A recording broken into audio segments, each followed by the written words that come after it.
সৌজন্যে স্বপ্নধরা। আসসালামু আলাইকুম রহমতুল্লাহি ওয়া বারাকাতুহু। ইন্নাল হামদুলিল্লাহ ওয়াসসালাতু ওয়াসসালামু আলা রাসূলিল্লাহ ওয়া বা'দ।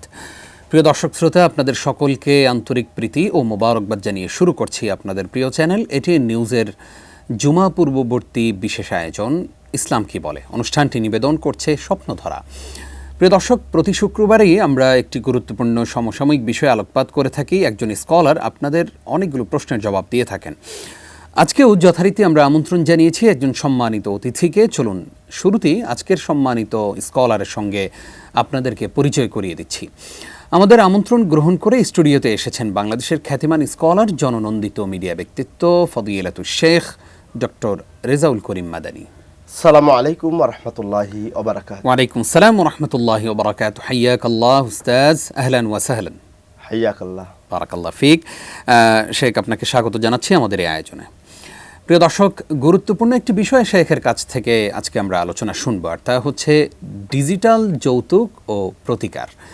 আমরা জানি যে আমাদের সমাজে অনেক জায়গায় এখন পর্যন্ত যৌতুকের এই প্রথা চালু আছে। কেউ হাসি মুখে যৌতুক নিচ্ছেন, কেউ আমরা কথায় বলি যে হাত দিয়ে খায় না চামচ দিয়ে খায়, এরকম একটা কথা আমাদের সমাজে প্রচলন আছে। অর্থাৎ ডিরেক্টলি বলে না যে আমাকে যৌতুক দিবেন, কিন্তু নানান ভঙ্গিমায় বলে, আচরণে প্রকাশ করে, হাসি ঠাট্টায় প্রকাশ করে যে দিলে তো আপনার মেয়েকেই দিবেন। এইরকম করেই আমাদের সমাজে যৌতুক আদায় করা হয়। চলুন প্রিয় দর্শক, গুরুত্বপূর্ণ এই বিষয়ে আমরা আলোচনা শুনি। আপনারা আমাদের সঙ্গে যুক্ত থাকবেন সেই প্রত্যাশাই করছি। শেখ, একদম প্রথমেই আমরা জানতে চাই আপনার কাছে যৌতুকের ব্যাপারে আসলে ইসলাম কি বলে। আলহামদুলিল্লাহ ওয়াসসালাতু ওয়াসসালামু আলা মান লা নাবিয়্যা বা'দাহ ওয়া আলা আলিহি ওয়া সাহবিহি আজমাইন, আম্মা বা'দ। ক্বালা আল্লাহু তাআলা ওয়া আতুন নিসাআ সাদুকাতিহিন্না নিহলা।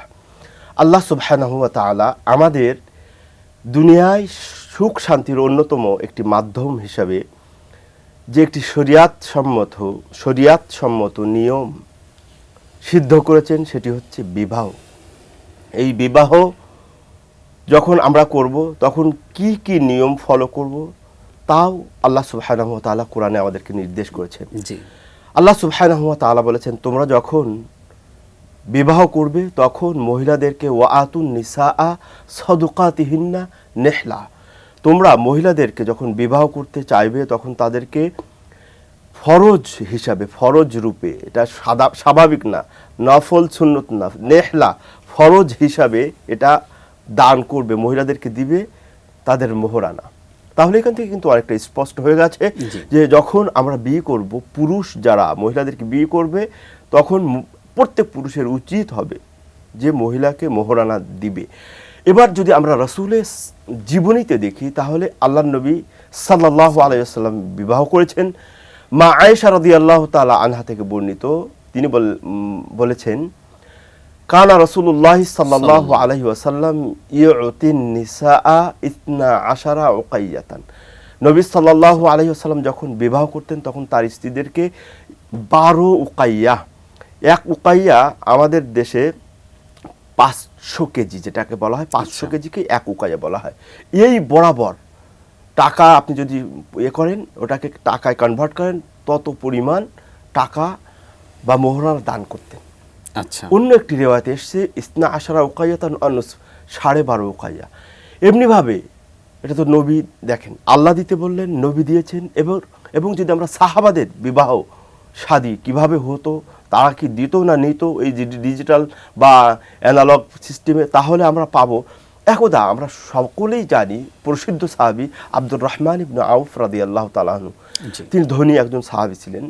তিনি যখন মক্কাতে থেকে মদিনাতে হিজরত করে চলে আসলেন, ওখানে গিয়ে ব্যবসা বাণিজ্য করার পরে হঠাৎ কিছুদিন পরে নবী সাল্লাল্লাহু আলাইহি সাল্লামের সম্মুখে আসার পরে নবী সাল্লাল্লাহু আলাইহি সাল্লাম আব্দুর রহমান ইবনে আউফের হাতে হলুদের কিছু চিহ্ন দেখতে পেলেন। তো আল্লাহ নবী বলছেন, মা হাদা ইয়া আব্দুর রহমান ইবনে আউফ, এই যে হলুদের চিহ্ন দেখতে পাচ্ছি এগুলো কি? ফাকাল আব্দুর রহমান ইবনু আউফ তাজাওয়াজতু ইমরাতান আলা উজনি নাওয়াতিম মিনাদ যাহাব। তখন উত্তর দিচ্ছেন আব্দুর রহমান ইবনু আউফ, হে আল্লাহর রাসূল, আমি একজন মহিলাকে খেজুরের আটি বরাবর স্বর্ণ মোহরানা প্রদানের মাধ্যমে একজন মহিলাকে আমি বিবাহ করেছি। আল্লাহ। দেখুন সেই সময় কিন্তু অনেক অর্থের অভাব অনাটন, জি, জি। সেই সময় খেজুরের আটি বরাবর স্বর্ণ প্রদান করেছে মোহরানা হিসাবে। তার মানে ওইটা যতটুকু এতটুকু স্বর্ণ। স্বর্ণ। আচ্ছা আচ্ছা। এছাড়াও আরেকটা হাদিসে আল্লাহ নবী সাল্লাল্লাহু আলাইহি ওয়াসাল্লাম বলেছেন, ইন্না রাজুলান ইউতি ইমরাআতান মিল আয়াদাইহি তাআমান ফাকানাত হালালান লাহু। যখন কোনো পুরুষ বিবাহ করতে চাবে তার উচিত হবে মহিলাকে মিলাইয়া দেহি তো আমান, হাত ভরে, যদি কিছু না পায়, মনে করেন টাকা পয়সা নেই, তাহলে হাত ভরে কমপক্ষে খাদ্য গম বা এই টাইপের যে ধরনের খাদ্য আছে, খাদ্যবস্তু, সেগুলো দিবে, তাহলে তার জন্য হালাল হয়ে যাবে। যে সকল সাহাবারা এগুলো পেতেন না, তাহলে তারা কোরআন পড়ে, কোরআনের সূরা এগুলো পড়ে বলতেন যে এটাই তোমার মোহরানা। তাহলে মোহরানা থেকে মুক্ত হওয়া যায়। মোহরানা কি? যেটা পুরুষ মানে বর একজন মানে বিবাহ যাকে করবে ওই স্ত্রীকে দান করবে। কিন্তু এখন হয়েছে উল্টো। আমরা এই ডিজিটাল যুগে এসে আমরা মানে ইসলামী বিধানকে উল্টে দিয়েছি। মানে আমরা মোহরানা চার্জ করা হয়, মোহরানা প্রদানের পরিবর্তে আমরা কি করছি? আমরা যৌতুক নিচ্ছি। যৌতুক নেওয়া হারাম, যৌতুক নেওয়া বাজে একটা অভ্যাস। কারণটা কি? কারণটা হলো এটা কোরআনের খেলাফ। আল্লাহ কি বললেন? মহিলাদেরকে মোহরানা দিতে, আর আপনি সেটা উল্টিয়ে আপনি যৌতুক নিচ্ছেন। আবার অনেকে তো মোহরানা নির্ধারণ করে ঠিকই, এখানে দুইটা পার্ট আছে। একটা হচ্ছে পুরুষের পক্ষ থেকে মোহরানা নির্ধারণ করা হয়, কিন্তু পরবর্তীতে সেটা পরিশোধ করা হয় না। পরবর্তীতে যে কোনোভাবে হয়তো মাফ চেয়ে নিল বা যে কোনো একটা কিছু করলো, অনেক সময় পরিশোধ হয় না। আবার এখন যেটা হচ্ছে অহরহ, সেটা হচ্ছে যে মহিলাদের পক্ষ থেকে মোহরানা ডিমান্ড করা হয় যে আমাকে এত টাকা, 50 লাখ টাকা দিতে হবে, না হয় আমি বিয়ে করবো না, কাবিন 50 লাখ টাকা। এরপরে যাই হোক বিয়ে শাদী হয়, যে কোনোভাবেই হওয়ার পরে এই টাকার পরিশোধ করে না। তো তখন যখন স্বামী স্ত্রীর মধ্যে ঝগড়া হয়, তখন মোহরানার টাকা চায়। হ্যাঁ, ওই সময় আবার এই তালাকের, পুরুষ যদি তালাক দিতে চায়, এই মোহরানার টাকা না দেওয়ার অযোগ্যতা থাকার কারণে সে আর তালাকও দিতে পারে না, সংসারগুলোতে অশান্তি। এ বিষয়ে কি বলবেন? এ ব্যাপারে আল্লাহ নবী সাল্লাল্লাহু আলাইহি ওয়াসাল্লাম বলেছেন, ইয়াসসিরু ওয়ালা তুআসসিরু, সহজ করো। মোহরানা সেটা কি করতে হবে? সহজ করতে হবে। মানে আপনার সাধ্যের মধ্যে, আমার সাধ্যের মধ্যে মোহরানা হতে হবে। আপনি এটা ব্যাপারটা হলো আমাদের কারণে ওই মেয়েরা সুযোগ নিচ্ছে, কারণ আপনি দিচ্ছেন না, আপনি তো বাকি রাখবেন, জানে আপনি বাকি রাখবেন, এটা আমাদের সমাজে প্রতিষ্ঠিত হয়ে গেছে। না, আমি বাকি রাখি নাই। না, আপনার কথা বলছি, আমিও বাকি রাখিনি, কিন্তু ব্যাপারটা হচ্ছে সমাজের কথা বলছি। সমাজের লোক বাকি রাখবে, এটা প্রতিষ্ঠিত হয়ে গেছে। এই জন্য মেয়েরা কি করে যে এখন তো দিবে না, তাহলে কি করতে হবে? ওই যখন ঝামেলা হবে তার জন্য সে একটা মানে ফাঁদ পাতা, এটাকে ফাঁদ পাতা বলা যেতে পারে, এটা করা যাবে না। অর্থাৎ আপনি আমি দুজনের আমাদের যে সামর্থ্যের মধ্যে যতটুকু পারি ততটুকুই মোহরানা ধার্য করতে হবে, এটা একটা। এখন আরেকটা মাসলা এখানে আমাদের জানা দরকার, সেটা হলো অনেকেই বলে যে না, মোহরানা একেবারে ডাইরেক্ট মানে সরাসরি হ্যান্ড ক্যাশ দিতে হবে। এ ব্যাপারে নাকি বাকি রাখা যাবে, এ ব্যাপারে ইসলাম কি বল? এ ব্যাপারে দুটো মত এসেছে। যেমন সেই দুটো মত কি আমরা জানবো ইনশাআল্লাহ ছোট্ট একটি বিরতির পর। প্রিয় দর্শক, আপনারা দেখছেন আপনাদের প্রিয় অনুষ্ঠান জীবন ঘনিষ্ঠ আয়োজন ইসলাম কি বলে। অনুষ্ঠানের এই পর্যায়ে ছোট্ট একটি বিরতির সময় হলো, আশা করছি সঙ্গেই থাকবেন।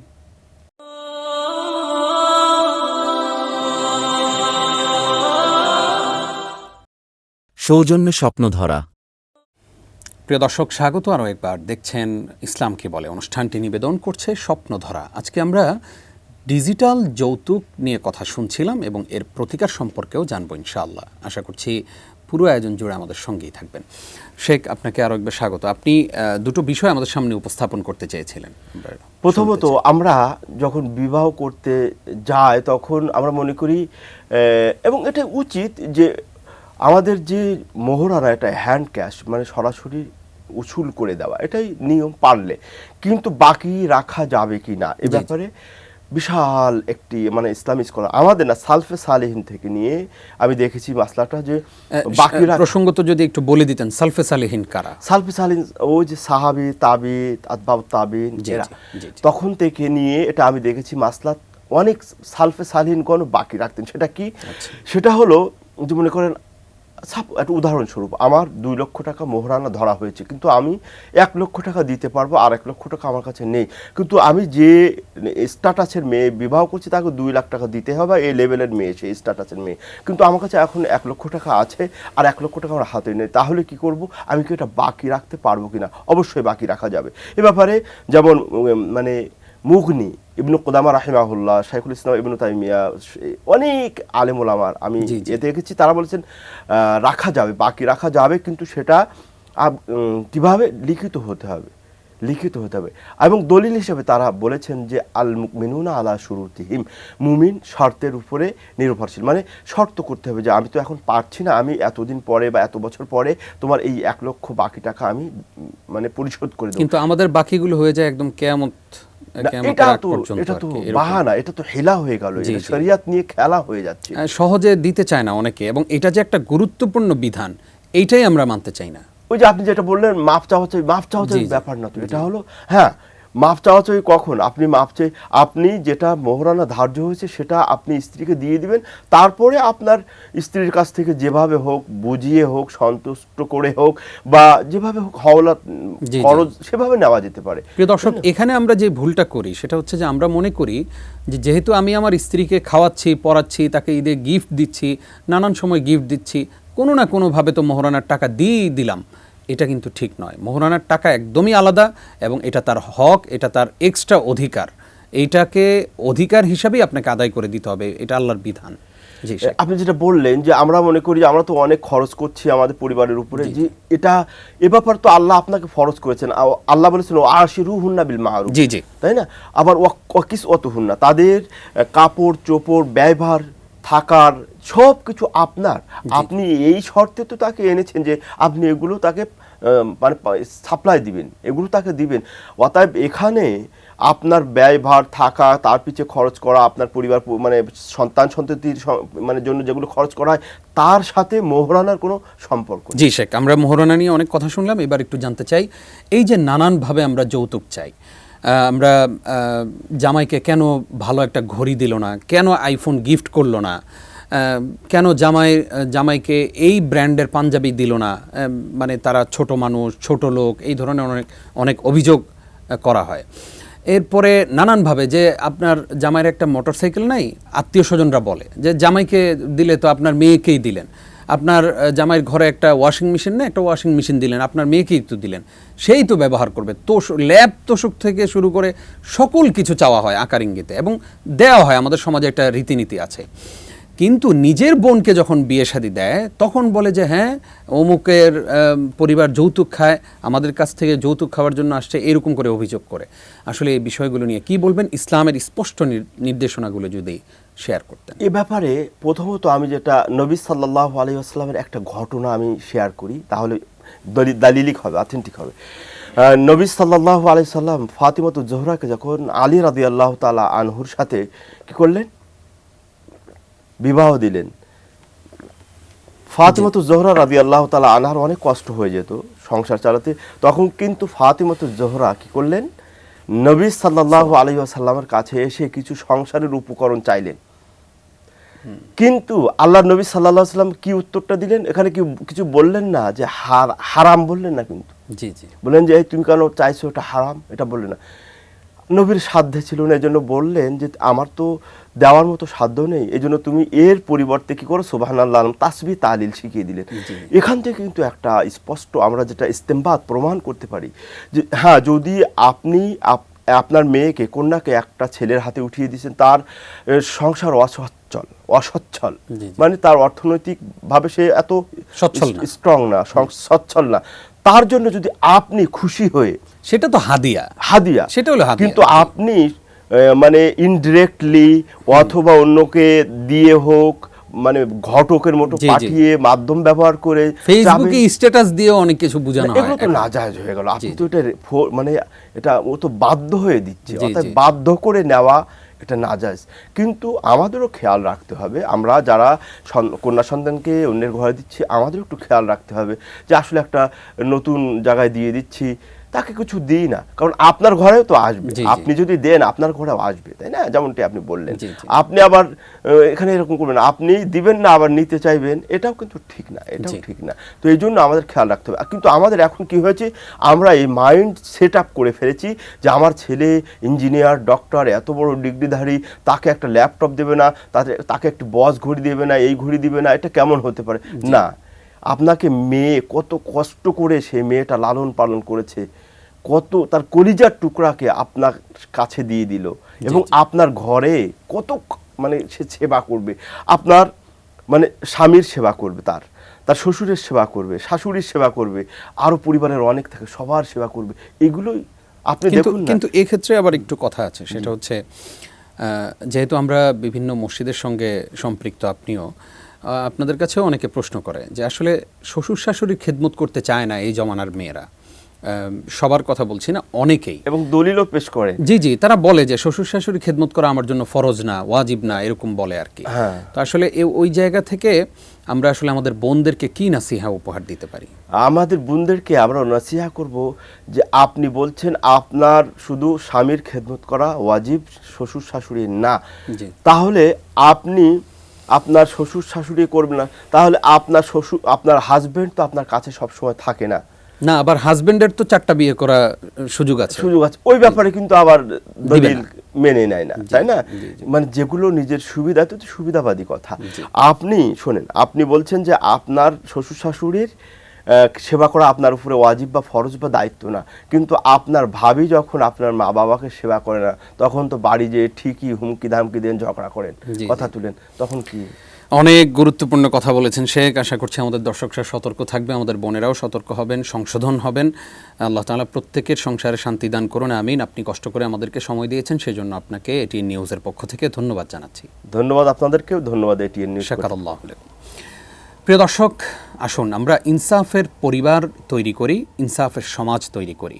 আপনি আজকে যদি আপনার শ্বশুর শাশুড়ির খেদমত করেন, মনে রাখবেন আপনিও এই খেদমতটা পাবেন। রিভেঞ্জ অফ নেচার বলতে একটা কথা আছে, প্রকৃতির একটা বিচার বলে কথা আছে। আজকে আপনি যা করছেন এটা আপনি দুনিয়াতে থাকতেই ফেরত পাবেন, হোক সেটা ভালো, হোক সেটা খারাপ। আল্লাহ তাআলা আমাদেরকে বুঝবার তৌফিক দান করুক, আমিন। আপনারা এতক্ষণ দেখছিলেন এটিএন নিউজের জুমা পূর্ববর্তী বিশেষ আয়োজন ইসলাম কি বলে। অনুষ্ঠানটি নিবেদন করেছে স্বপ্নধারা। আগামী পর্ব দেখবার আমন্ত্রণ জানিয়ে এখানেই বিদায় নিচ্ছি আমি নিজাম বিন মুহিব। আসসালামু আলাইকুম ওয়া রাহমাতুল্লাহি ওয়া বারাকাতুহু।